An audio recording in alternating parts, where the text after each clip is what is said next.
Good morning. आज हमारा विषय शास्त्री द्वितीय वर्ष के विद्यार्थियों के लिए है, जिसमें हम क्रम से ही सर्वार्थ सिद्धि विषय को पढ़ा रहे हैं। आज हम सर्वार्थ सिद्धि विषय में जो सूत्र संख्या 7 है, उस सूत्र संख्या 7 की श्लोकों की सूत्र के अर्थ की चर्चा करेंगे। जीव भव्य अभवत्वानि च, कि जीव भव्य भी होता है और अभव्य भी होता है। जीव भव्य और अभव्य होता है, लेकिन भव्य किसे कहते हैं कि जिसमें मोक्ष जाने की पात्रता होती है, जिस जीव में मुक्ति होने की पात्रता होती है, जो मोक्ष जा सकता है, उसे भव्य कहते हैं। और अभव्य कौन सा है? जिसमें मोक्ष जाने की योग्यता ही नहीं होती है और वह नीचे गतियों में जाता है। नरक है, उस नरक से भी जैन दर्शन में नीच गति निगूढ़ है, कि वह जो अभव्य होता है वह अभव्य निगूढ़ में जाता है और वहाँ से वह कभी नहीं निकलता है, क्योंकि उसके अंदर में मोक्ष की पात्रता नहीं होती है। तो कहते हैं कि इस जीव के कुछ भाव हैं और वह 3 प्रकार के भाव हैं। सबसे पहले बात आती है कि जीव के जीवत्व भाव है, और यह भाव जो बात चल रही है ना, जीवत्व, भव्यत्व, अभव्यत्व, ये 3 भाव जीव के हैं और जीव में ही रहते हैं, समझिए ना। और जीव के अतिरिक्त अपन सोचें कि चलो टेबल कुर्सी में भी होना चाहिए, लेकिन ये टेबल कुर्सी में नहीं होते हैं, क्योंकि जीव का जीवत्वपना का मतलब में है जीव की चैतन्य शक्ति। समझिए, चैतन्य शक्ति क्या होती है कि भाई जैसे अपन जानते हैं, देखते हैं, अनुभव करते हैं, सुख दुख का पता लगाते हैं, ये सब कुछ सुख दुख का अनुभव करना, ये जितना भी है यह जीव ही कर सकता है, और उसी जीव में ही मुक्ति होने की पात्रता होती है। अन्य जीवों में मुक्त होने की पात्रता नहीं होती है। जिनमें यह जीवत्व नाम का गुण होता है, उसी को ही तो भव्यत्व कहते हैं। भव्यत्व कोई अलग से नहीं है, भव्यत्व वही है जिसमें कि भाई जीने की ताकत हो, उसको अपन भव्यत्व कहते हैं।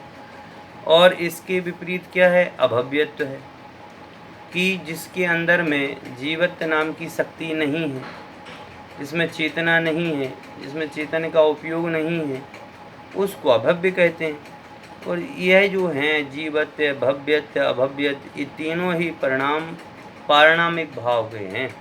जब अपन ने चर्चा कर रहे थे ना, औपसमिक छाया का भाव, मिश्र मोदायक पारणामिक उच्चय, यह सूत्र की चर्चा की थी पहले दिन।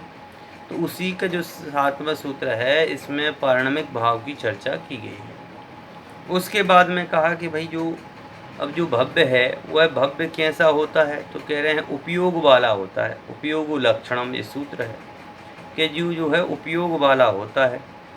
उपयोग क्या होता है? तो कह रहे हैं उपयोग मतलब जीव का परिणाम, कि बहिरंग हो या अभ्यंतर हो, दोनों प्रकार के निमित्त से चैतन्य के साथ जो जीव का परिणाम होता है, या जीव के साथ में जो चैतन्य रूप शक्ति है, उसका नाम है उपयोग।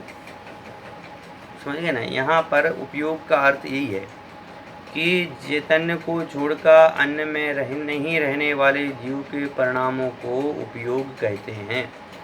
और वह उपयोग भी कह रहे हैं कि 2 प्रकार का है, 4 प्रकार का है और 8 प्रकार का भी है। 2 प्रकार का उपयोग कौन सा है? तो सबसे पहले कहा उन्होंने ज्ञान उपयोग और दर्शन उपयोग, कि ज्ञान उपयोग है और दर्शन उपयोग है, 2 भेद से। जिनमें ज्ञान शक्ति पाई जाती है उसे ज्ञान उपयोग कहते हैं, जिसमें दर्शन शक्ति पाई उसे दर्शन उपयोग कहते हैं। पर दर्शनोपयोग भी कहने लगे 4 प्रकार का है, चक्षु दर्शन, अचक्षु दर्शन, अवधि दर्शन और केवल दर्शन। जिससे चक्षुओं से देखा जाए वह चक्षु दर्शन, जिसको मन से देखा जाए वह अचक्षु दर्शन, और जिसको ज्ञान के माध्यम से जो रूपी पदार्थ उसको देखा जाए वह अवधि दर्शन, और जिससे तीनों लोग दिखाई दें उसका नाम है केवल दर्शन। ऐसे दर्शन जो है वह 4 प्रकार के इन्होंने इसमें बताए। फिर कह रहे हैं कि ज्ञान जो भी है वह ज्ञान उपयोग भी 8 प्रकार के बताए।